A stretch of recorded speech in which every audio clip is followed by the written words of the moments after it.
우리 주님께서 우리에게 주신 말씀 함께 나누도록 하겠습니다.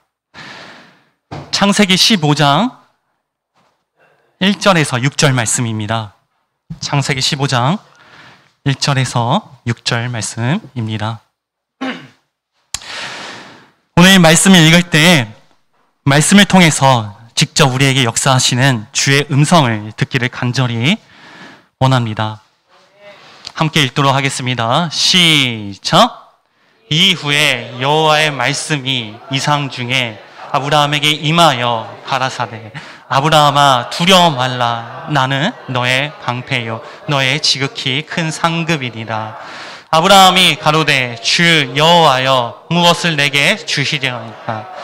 나는 무자하오니 나의 상속자는 이 다메섹 엘리에셀입니다.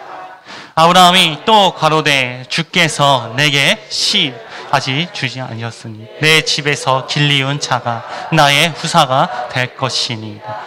여호와의 말씀이 그에게 임하여 가라사대 그 사람은 너의 후사가 아니라 내 몸에서 나의 자가 내 후사가 되리라 하시고 그를 이끌고 밖으로 나가 가라사대 하늘을 우러러 무별을 셀 수 있나 보라. 또 그에게 이르시되 내 자손이 이와 같으리라. 아브라함이 여호와를 믿으니 여호와께서 이를 그의 의로 여기시고. 아멘. 성경 말씀은 신화나 민담이나 어느 소설이 아닙니다.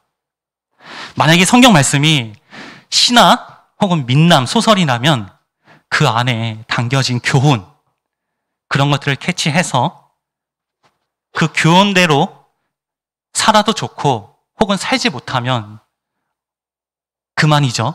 근데 성경 말씀은 신화가 아니라는 점에 굉장히 중요한 의미가 있습니다. 그러니까 이 말씀은 살아도 되고 안 살아도 되고 교훈 정도의 정도가 아니라 생명과 직접적으로 연결이 되는 하나님의 말씀이라는 거예요. 그래서 우리가 이 말씀 나눌 때 오늘 아브라함에 대해서 나눌 텐데 이 말씀이 정말 먼저 저에게 그 다음에 여기 계신 우리 중심 가족분들에게 실체가 되기를 간절히 원합니다. 오늘 말씀을 듣고 그냥 하나의 교훈으로서 그냥 하나의 좋은 말씀으로서 내 지식으로 내 귀로서 듣는 것이 아니라 이것이 정말 우리의 삶 속에서 이거 아니면 난 살 수 없습니다. 그런 고백으로서 이 말씀이 우리 심령 가운데 실체가 되기를 간절히 원합니다. 오늘 1절부터 한번 살펴보도록 할게요. 오늘 말씀을 통해서 아브라함과 하나님의 관계가 어떤 변화가 있는지를 한번 살펴볼 거예요. 근데 굉장히 중요한 말씀입니다. 오늘 1절부터 다시 한번 살펴보도록 하겠습니다. 1절 다시 한번 읽어볼게요. 시작! 이후에 여호와의 말씀이 환상 중에 아브라함에게 임하여 이르시되 아브라함아 두려워하지 말라. 나는 내 방패요 너의 지극히 큰 상급이니라. 아멘. 여기 계신 모든 분들 지금 창세기 강의를 하고 계시죠? 그쵸?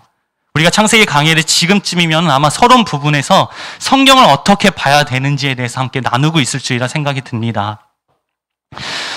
그 관점으로 봤을 때 1절에서 과연 가장 중요한 말씀이 뭘까요? 1절에서 가장 중요한 단어가 뭘까요? 1절 다시 한번 보여주시겠어요? 말씀? 환상? 저는 이거라고 생각이 들어요. 이후에. 무슨 말이냐면 말씀에서 항상 우리가 눈여겨봐야 될 게 뭐냐면 가장 첫 글자라는 거예요. 이 첫 글자가 말씀에 어떻게 시작하는지. 여기서 이후라는 것은 무엇을 전제로 돼 있다는 것이죠? 15장 1절 말씀 바로 전 사건, 즉 14장이겠죠. 자, 14장이 어떤 사건인지는 제가 정확하게 지금 자세하게 말씀을 드리진 않겠습니다. 어찌됐든 간에 1절에서 우리가 봐야 할 때 반드시 전제가 뭐가 있어야 되냐면 이게 14절 어떤 사건의 전제가 됐고 그 14장 전제로서 15장 1절이 지금 연속되는 말씀이구나라는 것을 반드시 알아야 됩니다. 그래야지 15장 1절을 정확하게 볼 수가 있는 거예요. 그런데 15장 1절에 이렇게 얘기를 합니다. 여호와 하나님이 아브라함에게 말씀을 하시죠. 근데 무엇을 통해서 무엇 중에 환상 중에 말씀을 하신다는 거예요. 즉 환상 중에 말씀이 임하였다는 것입니다. 여러분 잘 알다시피 민수기 12장 6절에서 8절 보면은 하나님이 누구죠? 아론, 또 누구죠? 미리암, 그 다음 모세를 이 세 명을 모이게 합니다. 그리고 그 중에서 아론과 미리암을 다시 불러내요. 그리고 하나님이 말씀하십니다. 내가 너희들에게는 환상을 통해서 환상을 보여주고 꿈과 같은 그런 간접적으로 너희들에게 말씀을 전하지만 모세에게는 어떻게 한다? 대면으로 말씀을 전한다. 자, 우리 생각에는 환상과 이상과 꿈과 기적으로 하나님이 말씀하시면 그게 하나님이 나에게 직접 말씀하셨다라고 생각을 하죠. 그런데 여기에는 굉장히 큰 오해가 있다는 거예요. 하나님은 어떤 존재죠? 영이에요, 영. 영은 영으로 얘기를 합니다. 영은 절대 육을 보지 않아요. 영은 영만 봅니다. 사무엘상 16장 7절 말씀이죠. 나 여호와는 중심을 보거니와 사람은 육을 본다, 외모를 본다라고 말씀하신 것처럼, 그러면 환상과 기적과 꿈을 통해서 뭔가 하나님이 나에게 말씀하셨다는 것은 내 영이 지금 하나님과 영과 직접적인 관계가 이루어지지 않고 있다는 말이겠죠. 아브라함이 지금 그 상태란 거예요. 그러니까 14장의 전제가 소돔 왕을 이긴 사건이 나와요. 롯을 구하기 위해서. 그거는 자세하게 말씀은 안 드리겠지만 어쨌든 그 사건의 전제로 봤을 때 아브라함의 심령은 지금 뭐냐면 하나님과의 직접적인 관계가 지금 이루어지지 않는 상태라는 거죠. 저희 말로 하면은 엘로힘적 관계라는 거죠. 근데 이때 하나님이 이렇게 말씀하십니다. 두려워하지 말라. 두려워하지 말라. 그럼 아브라함이 지금 어떤 상태다? 두려워하고 있으니까 두려워하지 말라고 하죠. 그리고 뭐라고 해요? 나는 너의 방패요, 너의 큰 상급이다. 자, 여기서 이 말씀이 여러분에게 어떻게 들립니까? 하나님이 아브라함에게 어떻게 하겠다는 거예요, 이게. 내가 너의 방패로서 역사를 하겠다. 그 말씀이죠. 아니죠. 그렇게 들리면 안 됩니다, 이게. 뭐냐면, 내가 너에게 이렇게 역사를 하겠다가 아니라 그 방패가 누구예요? 하나님이죠. 나 자신을 너에게 주겠다. 지금 하나님은 아브라함에게 지금 그렇게 말씀하신 겁니다. 내가 너에게 어떻게 역사를 하겠다가 아니라 내가 나 자신을 너에게 주겠다. 자, 하나님이 우리에게 어떻게 말씀을 하시거나 어떤 역사를 하실 때 가장 본질은 뭐냐면은 그 하나님이 나에게 어떻게 역사를 하겠다는 게 의미가 있는 것이 아닙니다. 그 하나님이 지금 내 주인으로 함께 있다는 것에 의미가 있다는 거예요. 모든 말씀은 하나님이 나는 이렇게 하겠다, 저렇게 하겠다, 너에게 이렇게 하겠다. 그것에 담겨져 있는 전제가 뭐냐면 내가 지금 나 자신을 너에게 주겠다. 그게 바로 이 땅에 오신 예수 그리스도이지 않습니까? 우리가 그렇게 하나님의 관점으로 바라보기를 간절히 원합니다. 그리고 그 말씀이 정말 나에게 실제가 되는 하나님으로 믿어지기를 간절히 원합니다. 자, 2절 보도록 하겠습니다. 2, 3절이요. 같이 읽어볼게요. 시작. 아브라함이 가로되 주 여호와여 무엇을 내게 주시려니까? 나는 무자하나 나의 상속자는 이 다메섹 엘리에셀이다. 아브라함이 또 가로되 주께서 내게 씨를 주지 아니하셨으니 내 집에서 길리운 자가 나의 후사가 될 것입니다. 자, 여기서 재밌는 부분이 있어요. 하나님은 1절에서 뭐라고 했어요? 야, 내가 너의 방패가 되어줄게. 내가 나 자신을 너에게 줄게. 하나님께서 지금 아브라함에게 환상 중에 지금 그렇게 말씀하셨어요. 근데 아브라함이 뭐라고 해요? 전혀 딴 얘기를 해요. 뭐라고 해요? 나는 무자하오니, 무자가 뭐냐면 나는 경수가 끊겼다는 거예요. 나는 아이를 가질 수 없사오니 누구? 나의 상속자를 누구로 하겠다? 엘리에셀로 하겠다. 엉뚱한 말로 대답을 하는 거예요. 근데 아브라함이 왜 이렇게 얘기를 했을까? 왜? 혹시 아시는 분, 왜 이렇게 얘기를 했을까? 아브라함은 왜 이렇게 얘기를 할 수밖에 없을까? 왜냐하면 하나님이 아브라함에게 첫 번째 약속한 때가 언제죠? 창세기 12장에서 하란을 떠날 때 내가 너에게 보여줄 그러니까 내가 보여줄 땅으로 가라. 그리고 네 민족을 통해서, 그러니까 너를 통해서 자손을 번성케 하리라 라고 말씀을 약속을 하십니다.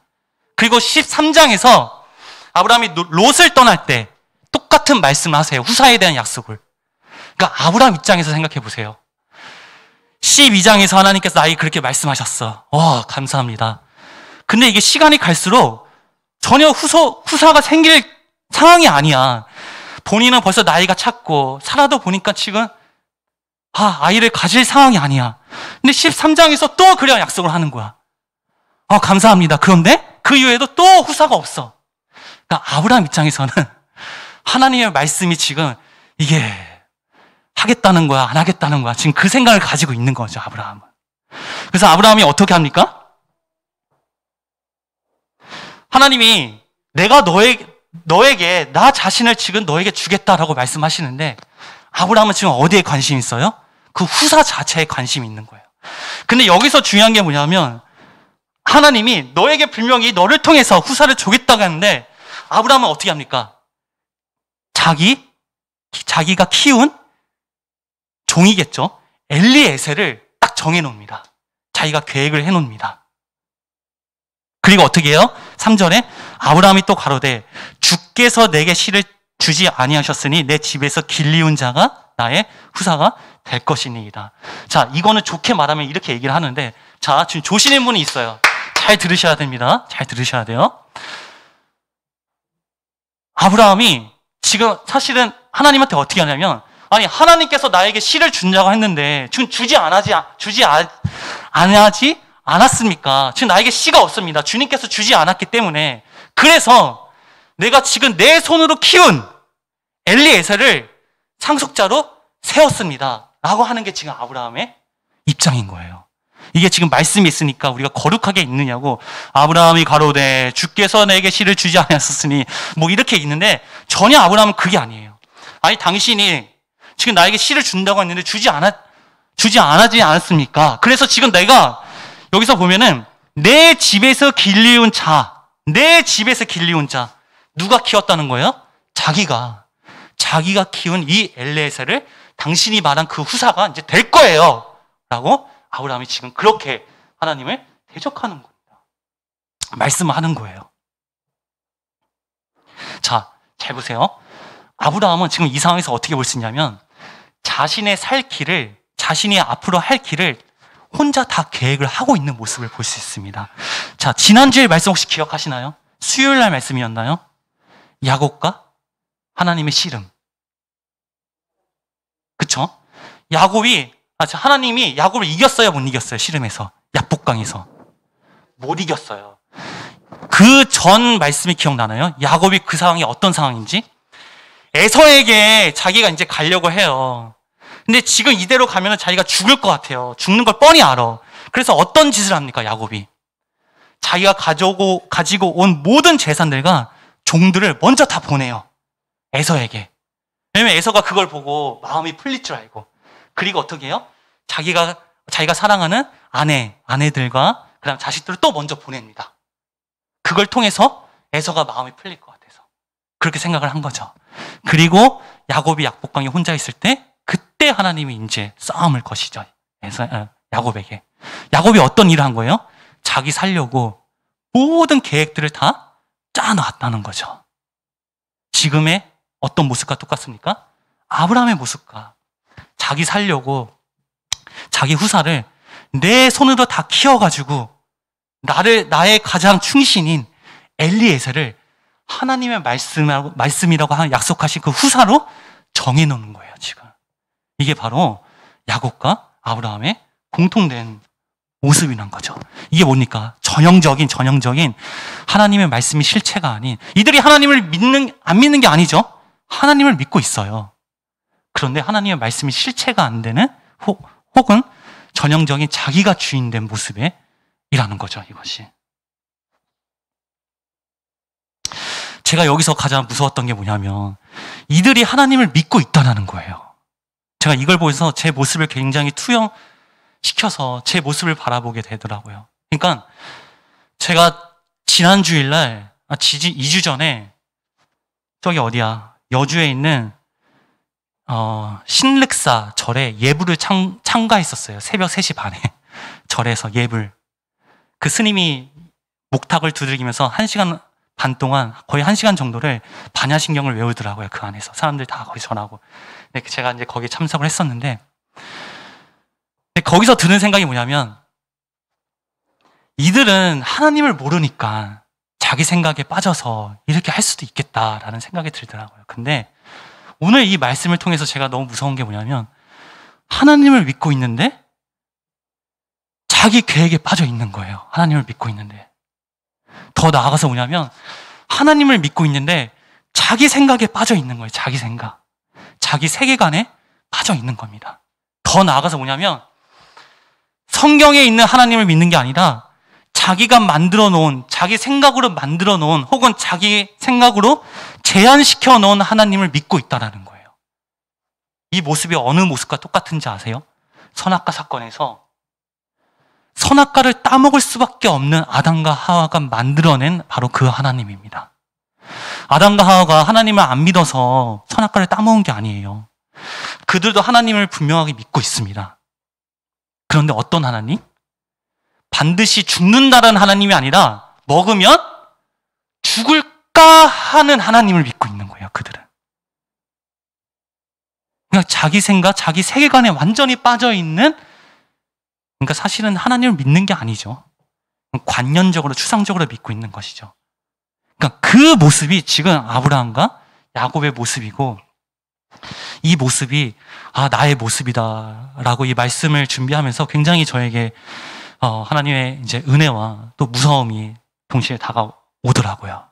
그래서 이 시간에 여러분들에게 질문을 한번 던져보고 싶어요.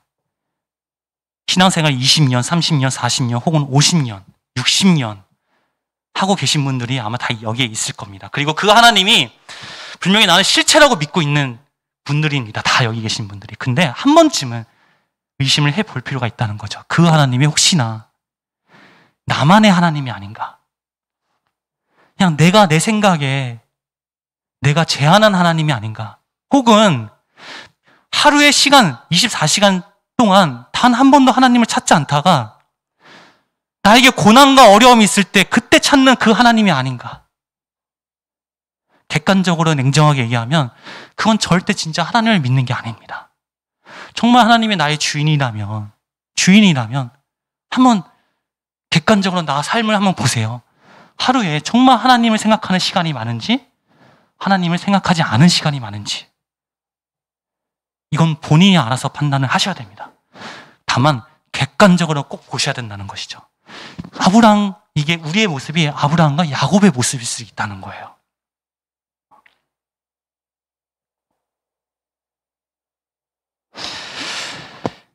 그러니까 중요한 거는 우리가 하나님을 믿고 있다고 하지만 이 믿고 있는 게 사탄을 믿고 있을 수도 있다는 것입니다. 그 말씀에 대해서 제가 여러분들에게 이 아브라함과 야곱의 모습을 통해서 꼭 한번 나눠보고 싶었습니다. 자, 다시 한번 보도록 하겠습니다. 자, 그러면 다시 한번 볼게요. 12장에서 하나님이 아브라함에게 약속한 건 뭘까요, 그럼요? 아까 제가 얘기를 했죠.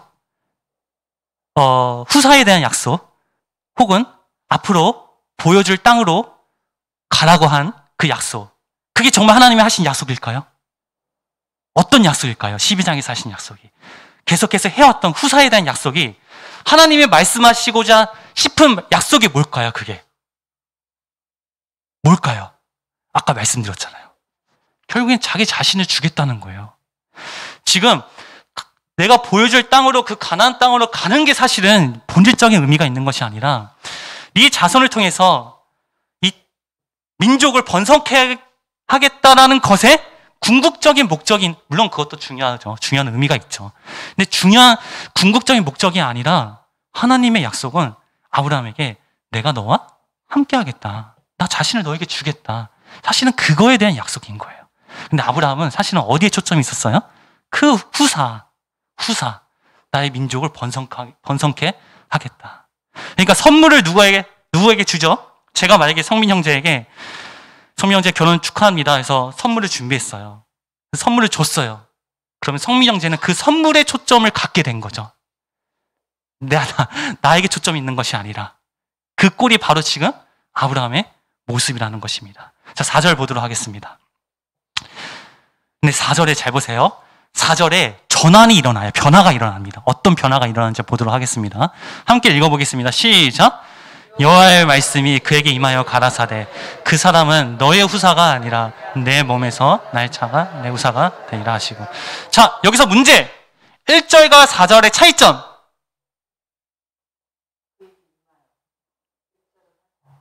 맞아요. 예. 자, 1절 다시 한번 볼게요. 1절 다시 한번 볼게요. 똑같이 1절과 4절은 말씀이 임합니다. 근데 1절에서는 이후에 여호와의 말씀이 이상 중에 아브라함에게 임하여. 근데 4절 보도록 하겠습니다. 여호와의 말씀이 어떻게 임하여? 그냥 임한 거예요. 그에게 임하여.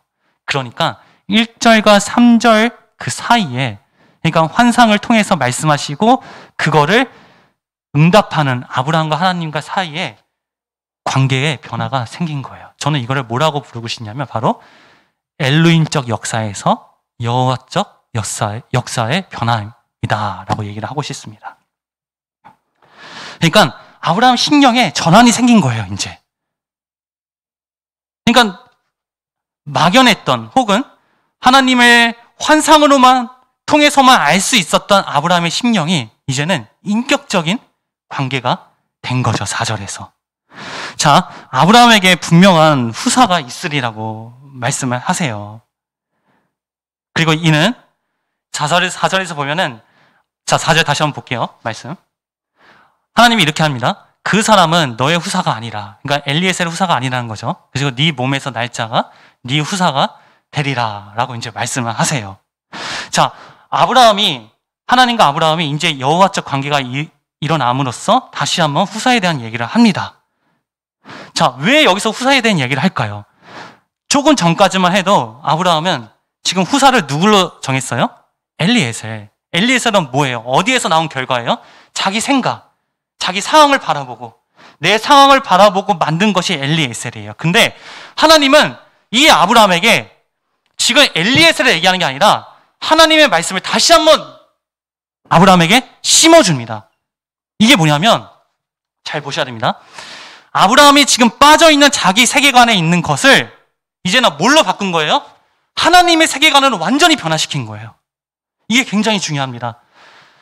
우리가 생각하고 있는 그 하나님, 우리가 한정하고 있는 그 하나님이 우리에게 싸움을 걸 때, 우리에게 말씀을 할 때 어떻게 말씀하냐면 지금 네가 빠져있는 그 세계관에서 우리를 끄집어내는 거예요.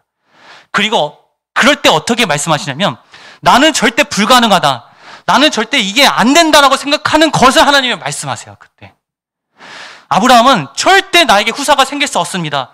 절대 나에게 자손이 생길 수 없습니다. 라는 그 생각이 완전히 고착되어 있는데 하나님은 완전히 전환을 시켜서 하나님의 세계관을 아브라함에게 완전히 심어주는 거죠. 아니야, 너에게 후사가 날 거야. 그쵸? 그래서 하나님의 말씀이 정확하게 임했다는 것은 나의 심령이 뭐예요? 완전히 뒤집어지는 거예요. 더 정확하게 말하면 우리의 정체성이 뭐죠? 사탄의 자녀였어요, 원래. 그런데 하나님의 말씀이 우리에게 정확하게 임했다는 것은 우리의 정체성이 완전히 바뀌어지는 거예요. 뭐로? 하나님의 자녀로.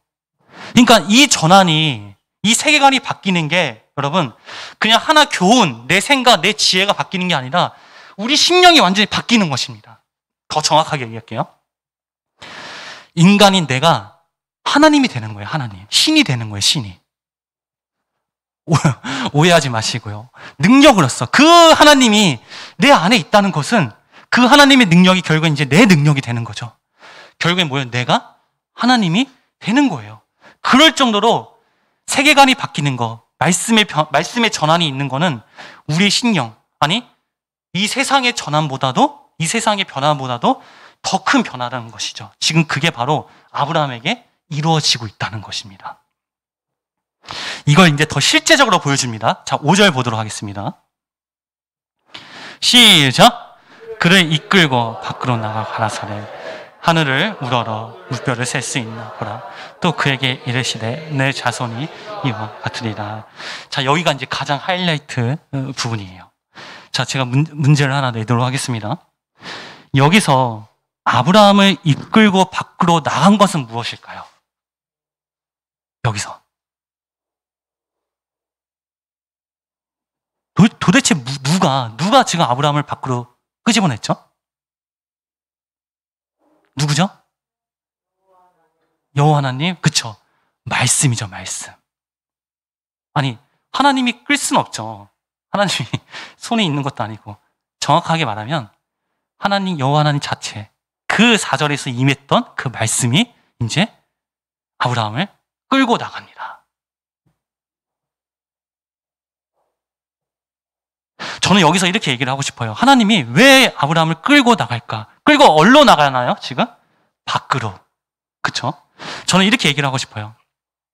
이 5절 전까지 아브라함은 완전히 지금 자기만의 세계에 빠져 있었죠. 이 끌고 나갔다는 것은, 말씀이 끌고 나갔다는 것은 내 생각에 있는 나를, 그 아브라함을 역사를 잡고 바깥으로 하나님의 세계로 끌고 나간 거예요. 이게. 그러니까 4절의 말씀을 더 실제적으로 보여준 거죠. 실체성으로. 그러니까 우리의 삶으로 따져보면은 두려움 때문에, 혹은 귀찮음 때문에, 혹은 잘못된 성경적 관점 때문에 자기가 생각하고 있는 것들을 전부라고 생각하고 있는 것, 혹은 자기가 생각하는 하나님이 전부라고 여기고 있는 것, 그런 자기 하나님에 빠져 있는 우리들을 하나님의 세계관으로 우리를 끄집어내서 바깥으로 끄집어낸 것이죠. 이걸 뭐라고 하죠? 우물 안에 있는 개구리를 바깥으로 끄집어내듯이 지금 하나님이 그렇게 역사를 한 겁니다. 그리고 그 말씀이 아브라함에게 무엇을 보여줍니까? 바로 하늘을 보여줘요. 하늘. 여러분의 하늘이라는 것이 이 성경을 떠나서 이 세상에, 우리 지구사에서, 역사사에서 하늘이 굉장히 큰 의미를 가지고 있는 거 아세요? 그 상고시대부터, 그러니까 고조선 이전부터 현대까지 하늘이 굉장히 종교에서 중요한 의미를 가지고 있습니다. 그러니까 하늘을 곧 신으로 여겨요. 그러니까 고대 중국 같은 경우에는 하늘을 뭐라고 하냐면 상제라고 해요, 상제. 그러니까 상제라는 게 뭐냐면 이 천지 만물을 다 주관하는 자. 그러니까 하늘에 뭘 의미로 부여하냐? 그러니까 인격화를 한 거죠. 하늘이 곧 신이다. 대표적으로 어디죠? 천도교 같은 경우에는 혹시 들어보셨나요? 하늘님. 그것도 다 하늘을 뜻하는 거예요. 도교에서 우리가 알다시피 단군 신화 보면 3가지 신이 나오죠. 환인, 환웅, 그다음 단군. 다 어디서 내려와요? 하늘에서 내려오잖아요. 그러니까 그 하늘이라는 것이 사실은 굉장히 성경을 떠나서 우리 인간의 삶 속에서 하나의 신으로 우리에게 무의식적으로 굉장히 의미가 되어 있는 것 중에 하나라는 것이죠. 그러면 우리가 이걸 생각해 볼 수가 있어요. 그럼 인간이 하늘에게 왜 초월적 의미, 그런 신적인 의미를 부여할까? 왜 그럴까요? 자, 하늘이 가지고 있는 특성 중에 뭐가 있을까요? 무한성이에요, 무한성. 끝도 없는 거. 근데 그 무한성이, 사실은 그 무한성이 어디서 왔냐면 하나님에서 왔어요. 창세기 1장 1절 볼까요? 창세기 1장에서 태초에 하나님이 뭘 만드시죠? 가장 처음에? 네? 천지, 그러니까 공간을 만들잖아요, 공간. 하늘을 만들어요, 하늘. 그러니까 이 세상의 물질의 가장 대표라고 할 수 있는 게 뭐냐? 바로 하늘이에요. 물질의 원인이 하늘이에요, 하늘. 그것을 하나님이 처음에 만드십니다. 그러니까 그 똑같은 측면에서 보면은 하나님이 가지고 있는 그 무한성, 전지전능성의 실체를 하늘에 부여한 거예요. 근데 그 하늘이 어디에게도 있을까요? 우리에게도 있어요. 하나님의 형상대로 창조된 우리. 그래서 인간만이 하늘을 보면은 신을 의지하게 됩니다. 아무리 동물에게 하늘을 보여주더라도 절대 신을 인지할 수가 없어요, 동물들은. 근데 인간만이 하늘을 보면은 신을 바라보게 됩니다. 이게 하나님이 창조하신 원리예요. 그러니까 이럴 정도로 이 하늘이라는 것은 신적인 의미가 있어요. 성경에서도 마찬가지예요. 자, 대표적으로 누가 있어요? 하늘을 바라봤던 사람 중에 대표적으로 누가 있을까요? 여러 가지 있을 수 있어요. 신약에서는 동방박사. 동방박사가 헬라어로 마고스라는 거예요. 마고스.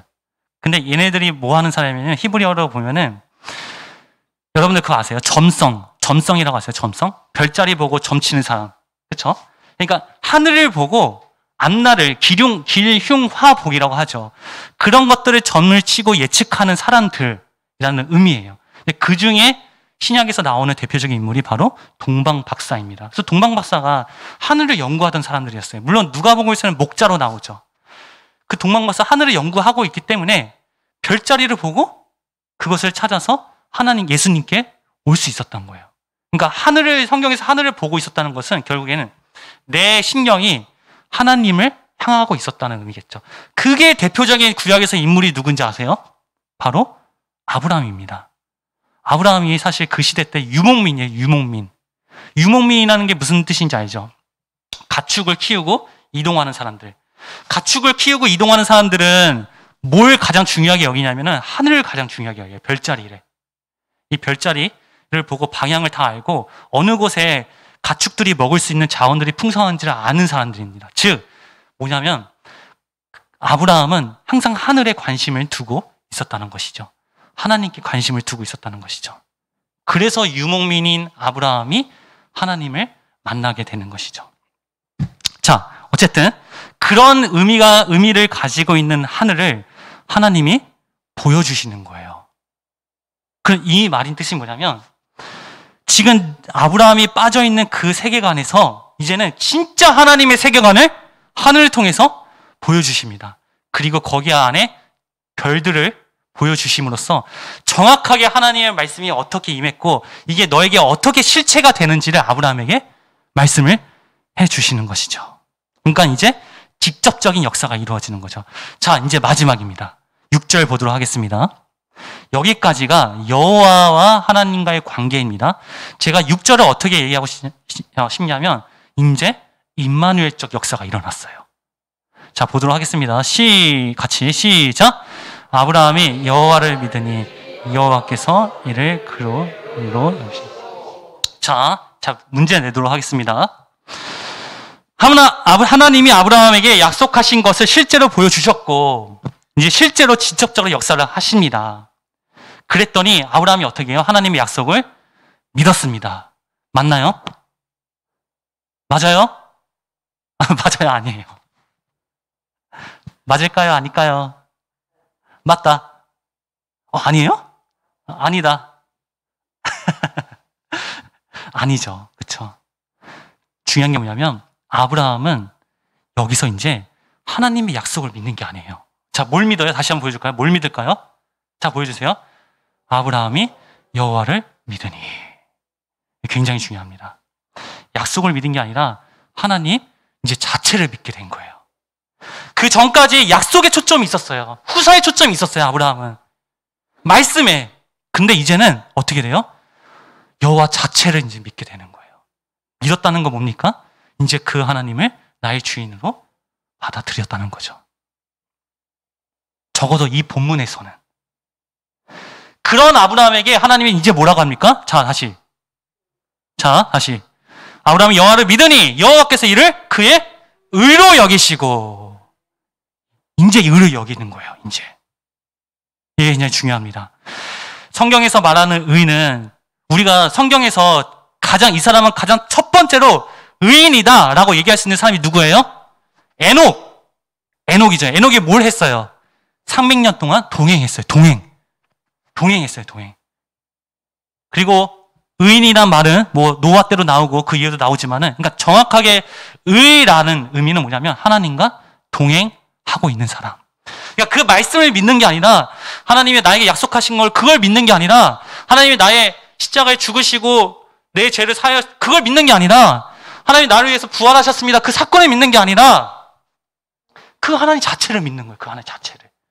그게 바로 하나님이 원하시는 우리들을 향한 궁극적인 목적 딱 하나, 그거고, 그때 우리가 비로소 하나님의 의인이 될 수 있다는 것입니다.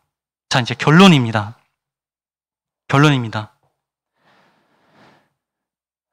저를 포함해서 우리 생각에서 빠져나옵시다. 지금 우리가 가지고 있는 그 생각의 하나님에서 빠져나옵시다, 이제. 그 세계관에서 제발 좀 빠져나오길 간절히 원합니다. 절대 장담하지 마세요. 나는 구원받았어. 내가 알고 있는 이 하나님은 실제 하나님이야. 절대 이렇게, 적어도 하나님이 마음을 주시기 전까지는 적어도 내 스스로가 그렇게 생각하지 않길 바라요. 내가 생각하는 것보다 하나님은 100단계, 1000단계, 만 단계 더 높으신 하나님이에요. 내가 지금 바라보고 있는 이 상황보다 하나님은 내가 알지 못하는 더 큰 계획을 이루시는 분입니다. 내가 지금 가지고 있는 꿈보다 하나님은 더 큰 꿈을 이루시고 싶은 하나님이에요. 절대 그 하나님을 제한하지 않길 바랍니다. 그리고 오늘 이 성경 말씀에 선포하신 그 하나님의 세계관에 빠져서 그 하나님을 마음껏 누리는 우리 중심 가족 분들이 되기를 간절히 원하고, 특별히 우리 이제 결혼한 우리 성민이, 은진이가 아니라 미진이, 우리 가정이 되기를